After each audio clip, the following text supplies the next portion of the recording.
जैन धर्म में मोक्ष कल्याणक महोत्सव केवल एक धार्मिक आयोजन नहीं बल्कि उस परम अवस्था की स्मृति है जब तीर्थंकर भगवान ने समस्त कर्मों का क्षय कर सिद्ध पर प्राप्त किया।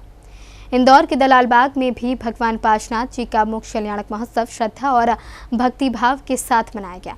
निर्यापक मुनिपुंगव श्री सुधा सागर जी महाराज सत्संग के मंगल सानिध्य में आयोजित इस आयोजन में बड़ी संख्या में श्रद्धालु शामिल हुए।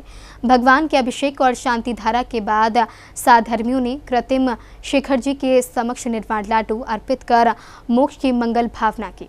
भक्ति के गीतों और जयकारों से चातुर्मास स्थल पर पूरा पांडाल आध्यात्मिक ऊर्जा से सराबोर नजर आया।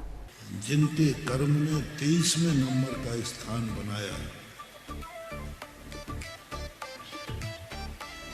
जिनकी कर्म की विधि ने 23वां नंबर दिया, लेकिन उन 23वें नंबर में होकर भी कुछ ऐसा किया कि आज 24 में से नंबर 1 पे पारसनाथ है। इंदौर का दलालबाग, जहां इन दिनों चातुर्मास की आध्यात्मिक साधना का वातावरण बना हुआ है। इसी पावन स्थल पर 19 अगस्त को भगवान पाशनाथ जी का मोक्ष कल्याणक महोत्सव श्रद्धा, उल्लास और भक्ति के साथ मनाया गया। निर्यापक मुनिपुंगव श्री सुधा सागर जी महाराज सत्संग के सानिध्य में हुए आयोजन में सुबह से ही बड़ी संख्या में श्रद्धालुओं का पहुंचना शुरू हो गया था। हर श्रावक श्राविका के मन में एक ही भावना थी, भगवान के निर्वाण कल्याणक की आराधना करते हुए आत्म कल्याण के मार्ग पर आगे बढ़ना। मोक्ष कल्याणक की धार्मिक विधियों का शुभारंभ भगवान के अभिषेक और शांति धारा से हुआ। श्रद्धालुओं ने विधि विधान और पूर्ण श्रद्धा भाव के साथ प्रभु का अभिषेक किया। शांति धारा के दौरान पांडाल में उपस्थित साधर्मियों ने भगवान के गुणों का स्मरण करते हुए अपने जीवन में भी संयम, त्याग और आत्मशुद्धि के भाव को मजबूत करने का संकल्प लिया। वातावरण में गूंजते जयकारों और भक्तों की आस्था ने आयोजन को और अधिक भावपूर्ण बना दिया। इस पावन महोत्सव के उपलक्ष्य में निर्यापक मुनिपुंगव श्री सुधा सागर जी महाराज ने भगवान पाशनाथ जी के मोक्ष कल्याणक महोत्सव के महत्व से अवगत कराते हुए पाश प्रभु के मोक्ष कल्याणक को नंबर 1 घोषित किया। जिनके कर्म ने 23वें नंबर पर जन्म दिया, जिनके कर्म ने 23वें नंबर का स्थान बनाया, जिनकी कर्म की विधि ने 23वां नंबर दिया,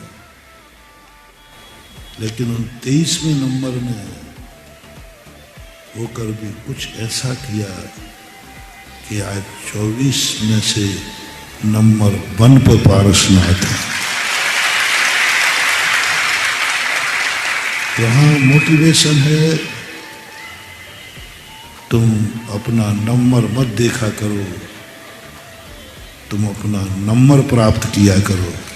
मोक्ष कल्याणक महोत्सव का सबसे भावपूर्ण क्षण तब आया जब साधर्मियों ने कृत्रिम शिखर जी के समक्ष निर्वाण लाडू अर्पित किए। यह सिर्फ एक धार्मिक परंपरा नहीं बल्कि उस परम लक्ष्य की स्मृति है जिसे जैन दर्शन में आत्मा की सर्वोच्च उपलब्धि माना गया है। लाडू अर्पित करते हुए श्रद्धालुओं के चेहरों पर भक्ति और मन में मोक्ष मार्ग पर चलने की भावना दिखाई दी। निर्यापक मुनिपुंगव श्री सुधा सागर जी महाराज सत्संग की उपस्थिति ने इस पूरे आयोजन को आध्यात्मिक गरिमा प्रदान की।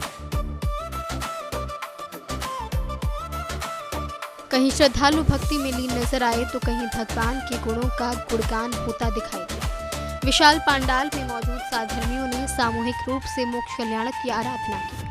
आयोजन के दौरान बार बार यही भाव उभरता रहा कि संसार के आकर्षणों से ऊपर उठकर आत्मा के वास्तविक स्वरूप को पहचानना ही जैन धर्म की साधना का मूल उद्देश्य है।